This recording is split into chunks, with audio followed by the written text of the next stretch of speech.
வணக்கம் ஆனந்தி. திருநெல்வேலியில் பார்த்தீர்கள் என்றால் மர குடோனில் கடந்த 1 மணி நேரத்திற்கும் மேலாக தீ விபத்து ஏற்பட்டு தீ எரிந்து கொண்டிருக்கிறது. தீயை அணைக்கும் பணியில் தீயணைக்கும் படை வீரர்கள் மிக மிக தீவிரமாக இயங்கி வருகிறார்கள் ஆனந்தி. இதுவே தற்போது திருநெல்வேலியில் இருக்கும் கள நிலவரம்.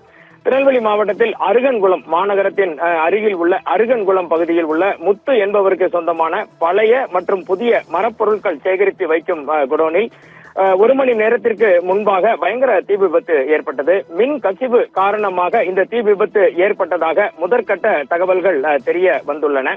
இந்த மின்கசிவின் காரணமாக குடோனில் அடுக்கி வைக்கப்பட்டிருந்த மரக்கட்டைகள் மற்றும் பிற பொருட்கள் எரிந்து நாசமாயின. தீ விபத்து குறித்து தகவல் அறிந்ததும் திருநெல்வேலி பாளையங்கோட்டை மற்றும் திருநெல்வேலி மாநகரத்தின் தீயணைப்பு துறையினர் சம்பவ இடத்திற்கு விரைந்து வந்து தீயை அணைக்கும் பணியில் தீவிரமாக தற்போதும் ஈடுபட்டுள்ளனர்.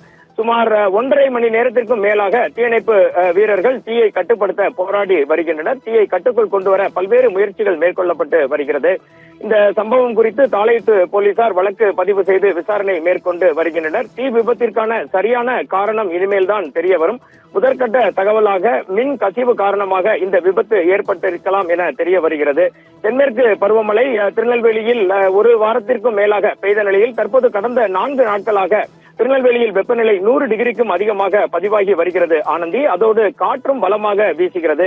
எனவே காற்றின் வேகத்தில் இந்த தீ பரவியதாகவும் தீயணைப்பு துறையிலிருந்து தகவல்கள் கொடுக்கப்பட்டிருக்கின்றன. தீயை அணைக்கும் முயற்சியில் தீயணைப்பு வீரர்கள் மிக தீவிரமாக தற்போது இயங்கி வருகிறார்கள் ஆனந்தி. தொடர்ந்து செய்திகளையும் தகவல்களையும் சேகரித்து கொண்டிருக்கிறோம். இதன் அருகிலேயே 4 வழி சாலை இருப்பதால் பாதுகாப்பு ஏற்பாடுகள் பலப்படுத்தப்பட்டிருக்கின்றது ஆனந்தி.